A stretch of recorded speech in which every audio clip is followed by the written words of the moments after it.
हरि ओम विषेत्वोच्चेत्वा वायवस्तो वायवस्तदेवो वस्सविता प्रार्थयतु श्रेष्ठतमाय कर्मण अग्र आयाचिवीतये कृणानो हव्यदातये हरि ओम हरि ओम। ఇక్కడ జరుగుతున్నటువంటి సభ సత్సంకల్ప సభ. ఏమిటా సత్సంకల్పం? హిందుస్థానీ గౌరక్ష. ఏమిటి ఇది? 2026 ఇప్పుడు మనం హిందుస్థానీ గౌరక్ష సమితి అనే పేరుతో ఓ సంకల్పం చేసుకొని ఆ సంకల్పాన్ని నెరవేర్చుకోవడానికి ముందుకు నడుస్తూ ఉన్నాం. ఈ సంకల్పం సరే రమణమూర్తి గారు దానికి కర్త కర్మ క్రియ వారు ఆ సత్సంకల్పాన్ని మన ముందు పెట్టి మనందరినీ ఈ మార్గంలో నడిపించడానికి ప్రయత్నం చేస్తున్నారు. ఇంతకుముందు నేను చెప్పినటువంటి మనదేమిటి, మన సంస్కృతి ఏమిటి? సనాతన భారతీయ వైదిక సంస్కృతి. మన మతానికి ఇది హిందూ కావచ్చు, ముస్లిం కావచ్చు, ఇంకోటి కావచ్చు. ఇక్కడ వేదం లేదు. అక్కడ అనుకోవడమే రాశారు హిందూ, ముస్లిం, క్రైస్తవ, సిక్కు సమైక్యత. అసలు హిందూ, ముస్లిం, క్రైస్తవ, సిక్కు అనేటువంటి ఈ మత విషయం పక్కకు పెడితే అదంతా ఏమిటి, ఏమి సంస్కృతి, ఏమిటి ఇది అంటే సనాతనమైన భారతీయ వైదిక సంస్కృతి. దీని అందరికీ అన్నీ వస్తాయి. అవన్నీ రావని కాదు. హిందూ రాదు, హిందూ వస్తుంది, ముస్లిం రాదు, క్రైస్తవ రాదు, సిక్కు రాదు, ఇంకోటి రాదు. ఈ భారతదేశంలో ఉండేటువంటి ప్రతి జీవి, ప్రతి మనం ఏదైతే ఉన్నామో మనం మొట్టమొదటి ఏం భావించాలి? నా ఉద్దేశం ఇంతకుముందు సభలో కూడా ఈ విషయం చెప్పాను. మనమంతా ఫస్ట్ భారతీయులం, అది గుర్తుపెట్టుకోవాలి. నువ్వు హిందువా, ముస్లిమా, సిక్కా అది ఇష్టం అనుకుంటే నేను ఒక సందర్భంలో అంటా, మన అభిమతం మంచిదైతే, నీ అభిమతం మంచిదైతే అన్ని మతాలు మంచివే, అన్నీ మంచివే. మొట్టమొదటి నీ అభిమతంలో కల్మషం చూసుకుంటే ప్రతి దాంట్లో దోషమే కనపడుతుంది. నీది ఒక్కటే బాగా కనిపెడుతుంది, మిగతా అంతా కూడా అది దోషపూరితమైనటువంటిదిగా కనిపిస్తుంది. కానీ అది కాదు. మన సనాతనమైన భారతీయ వైదిక సంస్కృతి ఇది ఏదైతే ఉన్నదో దాన్నే హిందూ ధర్మం అని చెప్పని ఒక ఆనవాయితీ అయిపోయింది, వాడుతూ ఉన్నాం. కానీ హిందూ అంటే కేవలం ఇప్పుడు చెప్పుకున్నటువంటి హిందూ కమ్యూనిటీ అని కాదు. సనాతనమైన భారతీయ వైదిక సంస్కృతిలో అన్నీ ఉన్నాయి. అన్ని వేదాంత విచారణ ధోరణులు, అన్ని మతములు అన్నీ ఇందులో అంగీకరించబడ్డవి. ఇందులో లేనిదంటూ లేదు అని చెప్తున్నాం. కాబట్టి ఇప్పుడు హిందూ మ్యాటర్కి వస్తాము. ఇక్కడ చెప్పినటువంటిది ఏమిటి? హిందూ గౌరక్ష సంస్థి. హిందూస్థానంలో భారతదేశంలో ఉండేటువంటి గోవులు రక్షించబడాలి అనేటువంటి దాన్ని ముఖ్య ఉద్దేశంగా చెప్తారు. దీనికి ఒకళ్ళు వ్యతిరేకము, ఒకళ్ళు కావలసిన వాళ్ళు అనేటువంటిది కాదు. ఇందుకు పూర్వం నుంచి వస్తున్నటువంటి ఈ ఒక దురలవాటు ప్రకారంగా ఏమైపోయింది, ఇది మా హిందువులది, హిందువులకు మాత్రమే గోమాత, మిగతా వాళ్ళు దాన్ని ఏదో వ్యతిరేకిస్తున్నారు అన్నట్టుగా ఆ మిగతా వాళ్ళ పైన ఆ పేరుతో వాళ్ళను ద్వేషించడం, వాళ్ళు ఏదో దీనికి వ్యతిరేకం అంటూ వాళ్ళ మీద మనం ఒక రకమైనటువంటి వైరుధ్య భావం ఇక్కడ ఉండేటువంటి చాలా మందిలో ఏదైతే ఉన్నదో అది తప్పు అని చెప్పడం కోసమే ఈ సభ ఏర్పాటైంది. ఇక్కడ ఎవరినైతే మనం దోషులుగా అంటున్నామో, మేము గౌరవించేటువంటి, మేము మాతగా పూజించేటువంటి మా గోమాతను మీరు హంతకులుగా తయారు, మీరు చంపుతున్నారు. అరే మేమెందుకు చంపుతున్నామే? అది కాదయ్యా అని ఇంతమంది పెద్దలు ఇక్కడంతా సమావేశమయ్యారు. ముస్లింలు కావచ్చు, సిక్కులు కావచ్చు, ఇంకా మరో ఎవరైనా కావచ్చు, లేదా హిందూ మతంలోనే ఉండేటువంటి నానా రకాలైనటువంటి విభిన్న వాదులు కావచ్చు, ఇక్కడంతా కూడి చేసేటువంటిది ఏంటంటే, కాబట్టి గో రక్ష అనేటువంటిది మేము దానికి వ్యతిరేకం కాదు. మేము అంటుంటే అవతలి వాడు చెప్తుంటే వాడు కాదు, నువ్వు గోహంతకుడు చెప్పని వాడిని బయటకు పెడతా అని చెప్పనేటువంటి దుర్మార్గమైన ఆలోచన ధోరణి నుంచి తప్పించి, ఎవరైతే గోవు పైన నిజమైనటువంటి ప్రేమ కలిగినటువంటి వాడు, ఎవరైతే ఈ 4 వేదాలు చదివినటువంటి ఆ మంత్ర భాగం ఏదైతే ఉందో ఆ 4 వేదముల యొక్క సారభూతం ఏమిటంటే గోరక్షణ. కాకుండా ఈ 4 వేదముల యొక్క మొదటి మంత్రములు ఏవైతే ఉన్నాయో ఇవన్నింటి భారతీయ ఆత్మ గో అంటే అర్థమైందా? ఈ భారతీయ ఆత్మను రక్షించుకోవడానికి వాడు వ్యతిరేకం, నువ్వు వ్యతిరేకం ఉంటాయా? అందరికీ బాధ్యత ఇందులో ఉంది. అందరూ గోవును రక్షించుకోవాల్సిన అవసరం ఉంది. కాబట్టి ఇటువంటి దృష్టిలో ఈనాడు మనం సంకల్పం చేసుకొని చేస్తున్నామంటే అది ఎంత వెనకబడిపోయాము. మన సంస్కృతిని రక్షించుకోవడంలో మన ధర్మాన్ని నిర్వర్తించుకోవడంలో మనమంతా వెనకడుగు వేస్తాం. ఇందులో అందరూ బాధ్యులే. కాబట్టి దాని నుంచి ఇది గుర్తించి ఇప్పుడు ఆ గోరక్షణ కోసము ఒక సత్సంకల్పం చేసుకొని దానికి గోరక్షణ కోసము పాల్పడేటువంటి వాళ్ళంతా, గోవును నిజంగా అభిమానించే వాళ్ళంట.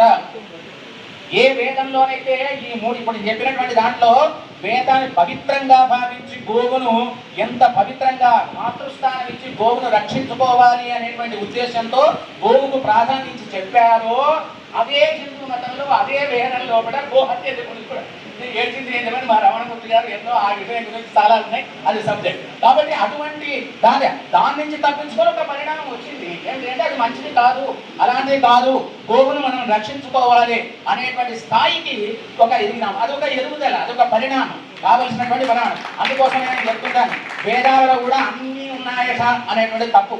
వేదాలలో కూడా మార్చవలసినటువంటివి, చెప్పవలసినటువంటివి దాని అనుకూలంగా ఏదైతే ఉందో దాన్ని మార్చుకోవాలి.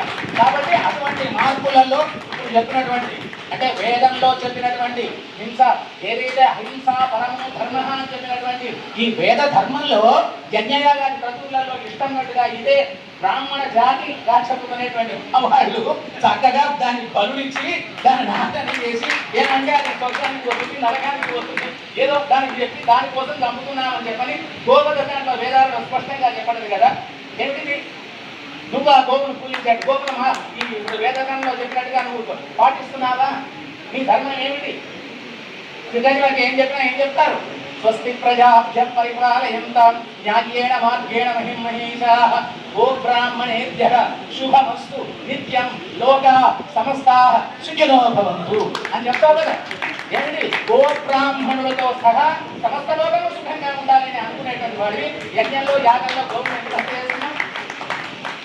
ఏమిటి అంటే దాని మీద పరిణామం వచ్చింది, దాని ఆలోచన ధోరణి కలిగింది. అది కాదు, అది తప్పు అని చెప్పినటువంటి ఎంత సమర్థించుకునే వాళ్ళు అయ్యా దానికి అర్థం అది కాదండి, ఇదండి అదండి అని చెప్పని దానికి మసిపూసి మారేడికాయ చేసి ఏదో చెప్పేవాళ్ళు ఉన్నారు, కానీ అది కాదు, అది జరిగింది వాస్తవం. దాని నుంచి తప్పించుకున్నాం. అలాగే ఇతర ధర్మాలలో వాళ్ళలో అసలు గోవు గురించి వారికి ఆ భావన లేదు.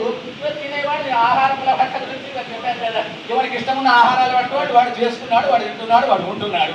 వాడి ఆహారముల పట్టు కాదు ముఖ్యం.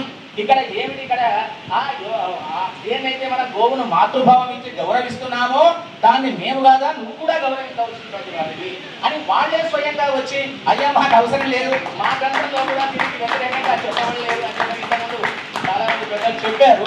అలాగే కాబట్టి అటువంటి స్థాయికి తీసుకొచ్చి ఆ రక్షణతో ఆ భావనతో ఇప్పుడు ఏమంటున్నారంటే మేము గోవులను రక్షించే వాళ్ళము, గోవుల్ని హింసించేటువంటి వాడుగా ఉన్నటువంటి వాళ్ళ మీద దాడులు చేస్తాం, వాళ్ళ మీద లేనిపోని దౌర్జన్యాలు చేస్తామని చెప్పని ఇప్పుడు గోరక్షణ పేరుతో ఆ ముసుగు ధరించి ఆ మూటలో వీళ్ళను హింసిస్తున్నటువంటి ఒక రకమైనటువంటి వాళ్ళ ఉద్దేశం ఏమై ఉంటుందో ఒకసారి మనం గమనించాలి. దానికి విరుద్ధంగా అందుకోసమే హిందూ ముస్లిం క్రైస్తవ సమస్తమైనటువంటి సమైక్యత అది ముఖ్యం మనం కావాలి. ఆ సమైక్యత భావంతో నా మతం ఏదైనా కావచ్చు, నేను గోవుంటాను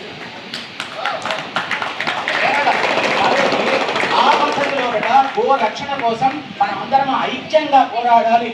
ఏమిటి? 14 ఏళ్ళు మీరు తర్వాత దాన్ని విమోచన ఎక్కడనే అదే చెప్పారు కదా, ఎంత దౌర్జన్యమైనటువంటి భావన. అదే నీకు వేదం చెప్పింది, అలా నీకు నీ సంస్కృతి నేర్పింది. గోవును రక్షించవలసినటువంటి వాడివా నువ్వు?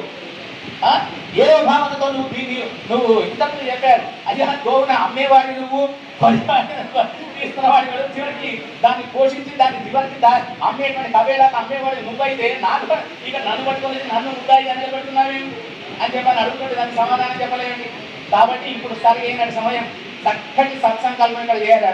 ఇక్కడ అందరూ హిందూ ముస్లిం క్రైస్తవ హిందువులకి ఏదైతే గోవును రక్షించాలనే సదుద్దేశంతో ఉన్నారో వాళ్ళంతా ముందుకొచ్చి మా రమణమూర్తి గారు చెప్తే ఆశ్చర్యం చేసింది. అయ్యా ఎవరైతే ఆ ముస్లిం వాళ్ళే వచ్చి చాలా మంది అందరు పెద్దలు వచ్చి ఇక్కడికి వచ్చి మనం గోవును రక్షించాలి, గోవును జాతీయ జంతువుగా ప్రకటించాలి, గోరక్షణ నిషేధించాలని వాళ్ళందరూ తీర్మానం చేసుకొని వాళ్ళ దగ్గరికి వచ్చిందయ్యా.